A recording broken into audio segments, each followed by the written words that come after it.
Hello mga kahabi! Welcome back to my aviary and to my channel. Kamusta kayo? So today mga kahabi, medyo matagal tayo hindi nakapag-vlog. So update lang muna ulit tayo. So bagong lahat mga kahabi, ito tuwing umaga, itinataas ko muna to bago ako magpakain ng mga ibon natin dito sa aviary.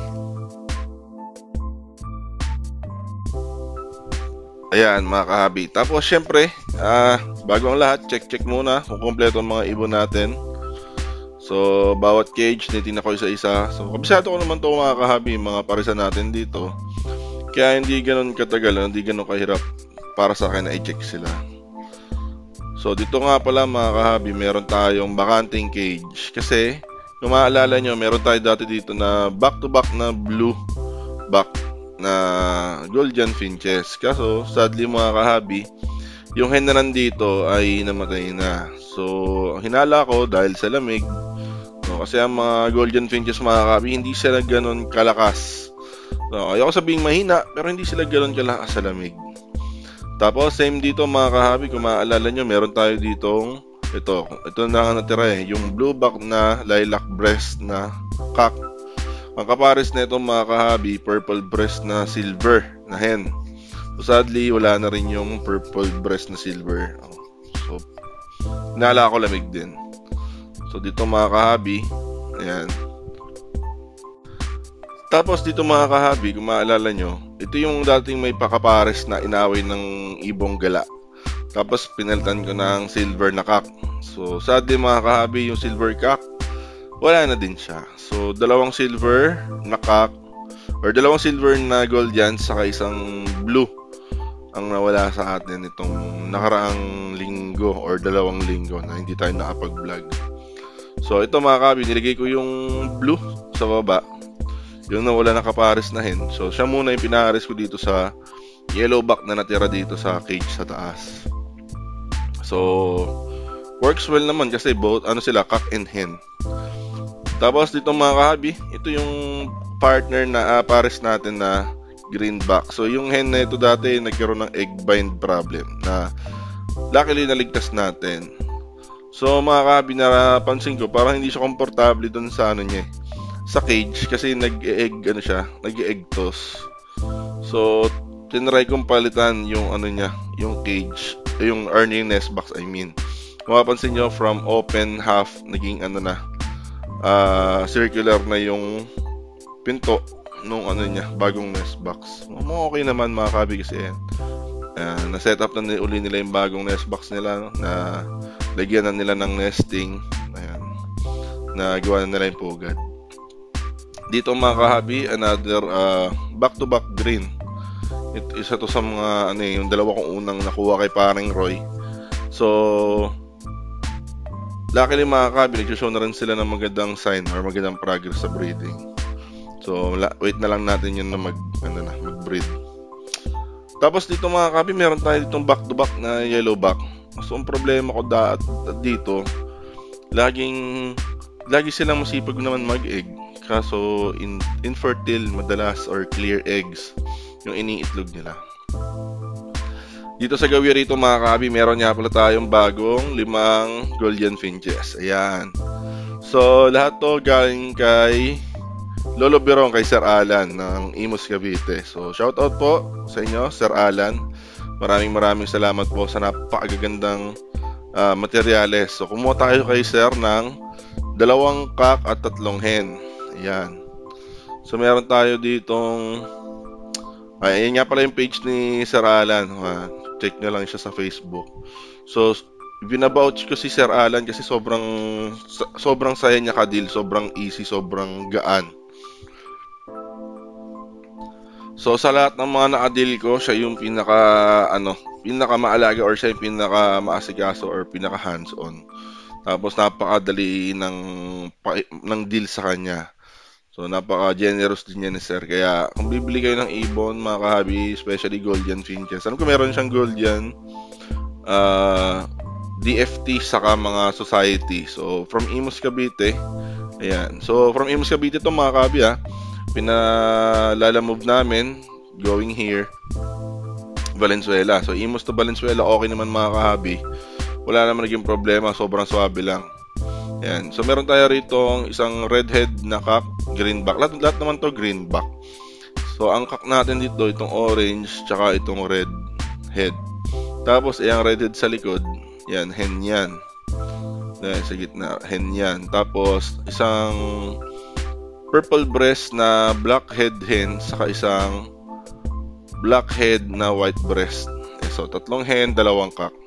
So mga kahabi nga pala, kapag bumili kayo kay Sir Alan, ayan, kay Lolo Berong, AWSF, meron, kapag kapag 2 pairs pataas, meron siyang pinoprovide na carrying cage for free.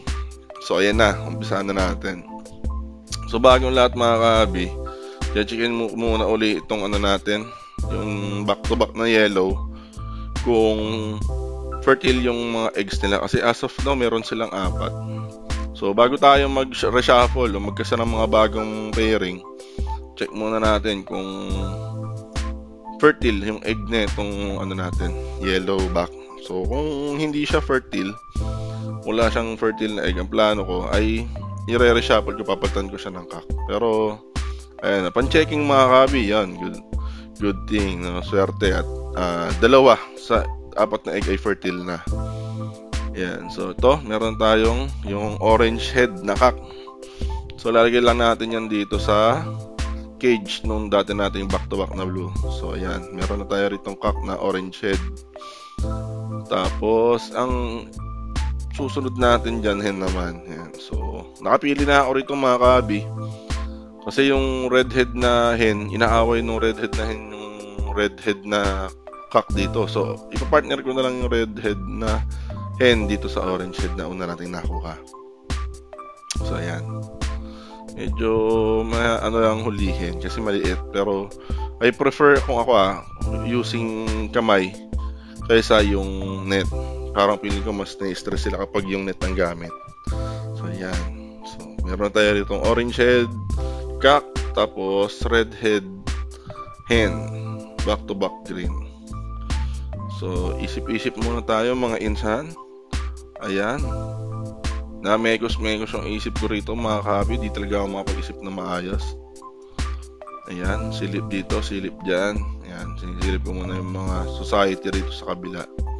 So yan ng cage, 3 cage sa gitna, puro yan mga kahabi, puro yan society. Dyan na stasyon yung mga pamonster natin. So meron ng 2 pisado sa mga pamonster natin, so puro society din. Antay natin ma-hatch yung mga egg ng ating owl finch dun sa pinagpa-poster na natin. So yan, kukuha ulit tayo ng ibon. Yan, kumuha muna ako rito ng hen. So kinuha ko yung blackhead na purple breast. Siyang ipapares ko rito sa nabyudo natin blue na cock. Ayan, so isip-isip ulit si Insan. Talagang mekos ang isip niyan, talagang gulong-gulo.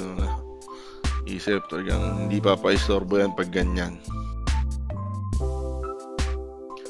Ang iniisip ko dyan mga kahabi ay kung saan ko ilalagay yung natitirang pair ng green. Kasi itong mga cages natin sa kanan mga kahabi, occupied na silang lahat. So meron tayo dyang siyam na cages. So ang size niya ay 30x17 na standard double, pero lahat yan nagamit na. So pala natin mga kahabi ay kada cage 1 pair lang.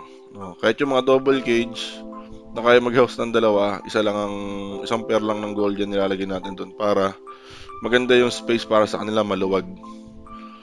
Yan. So ito, nagka-cut lang ako dito ng ng karton. Kasi na-set up ko na yung bagong cage, or yung cage na paglalagay ako doon sa natitirang gold yan natin na ikakasa. So ayan, yung cage sa kaliwa, meron ako dyang AC cage na 15x24. So diyan ko na lang ikakasa yung isa nating pair ng gold dyan. So ilan, nalagay ko siya sa likod para kasi mga kabit ng mga gold dyan, medyo hindi sila ganong katibay sa lamig.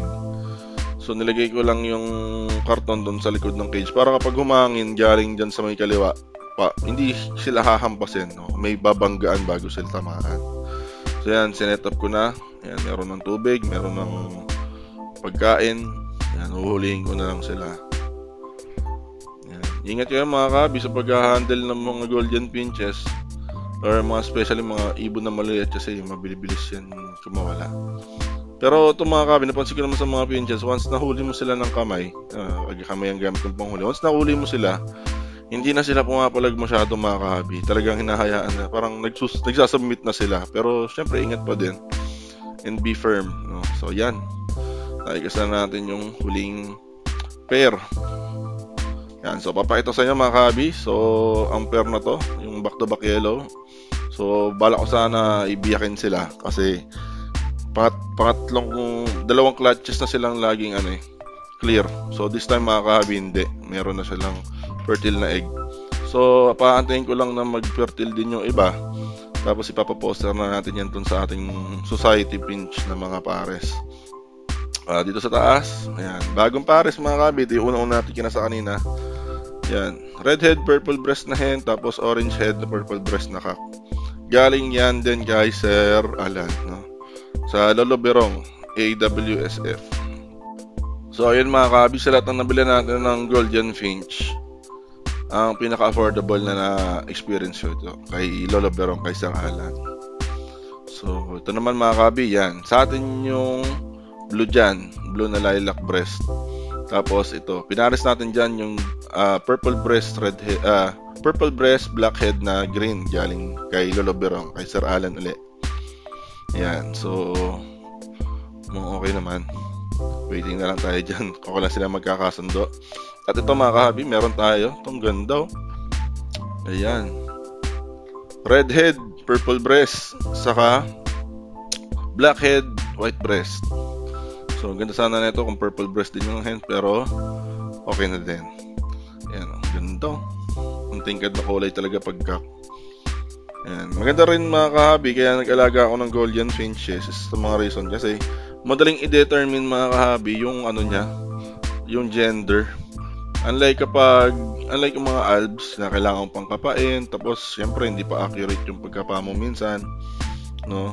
Kagaya din dati, kaya medyo nag-dip talaga ako ng seryoso sa pagpaparakit kasi ang parakit ang daling alagaan, mas ang daling i-gender.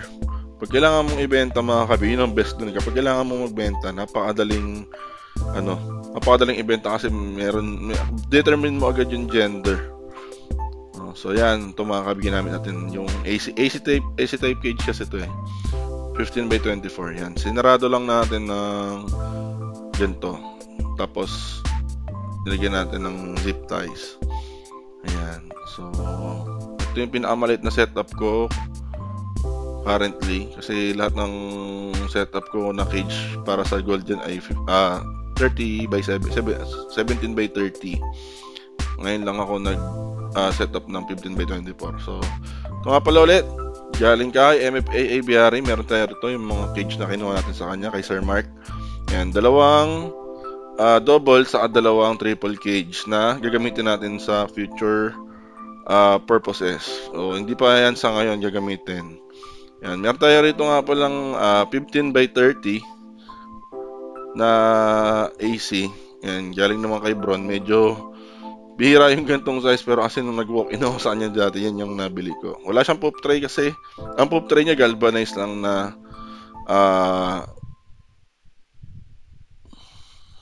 so galvanized na yero lang ang poop tray nun na nabutas na rin at nasira kasi since 2015 pa natin siya gamit.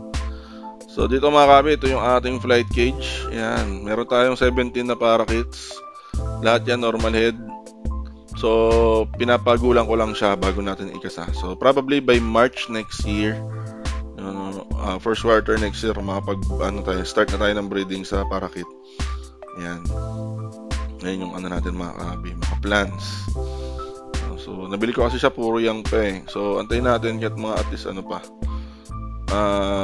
to 5 months bago natin sila i-breed. So by then mga 7 months or 8 months na sila pataas. So mga kahabi, ito yung ating society finch. So yung pinaposter ko sa kanya na gold yan, hindi nag-hatch. So ang nag-hatch ay sarili nilang egg. Ayan, yung nasa left, nila yan. yan yung inakay. So, trio yan, yan, 4 na sila dyan. So, merong napag-breed tayo ng isang society finch galing doon. Yan. So, mga kahabi, sa mga kahabi pala natin dyan, gustong mag-try mag-breed ng ibon, pero gusto niya ay, yung budget niya talagang sobrang limited. So, normal head na parakeet, mga kahabi, saka society finches. So, sobrang affordable. So, napakadaling i-breed. Yan. So, yan. Meron nga pala tayo din dito 3 pairs ng society. Pa-monster dapat. Ito yung mga unang-unang kong kinasa. Ang problema, hindi ko sila masyado na-check kasi ang taas. Ayan, ang taas nila eh. Natamad akong mag-check. Kaya ang lagi ko na-check lang yung mga nandun sa natin. Yung mga nasa baba. Yung mga madaling ma-check. Yan. Nakaka-inlove talaga pag may bago kang bago ang pair, tapos talagang elibs siya talaga doon sa ibon mo, no? So yan. Currently meron tayong 8 pairs. So sayang, sana meron na tayong at least 10 to 11 pairs ng gold yan. So syempre part din ng pag-iibon yun, mamatayan ka ng ibon. So enjoy lang, part yan ng pag-iibon. So hanggang sa muli mga kahabi, ingat lagi, God bless, and happy bird keeping.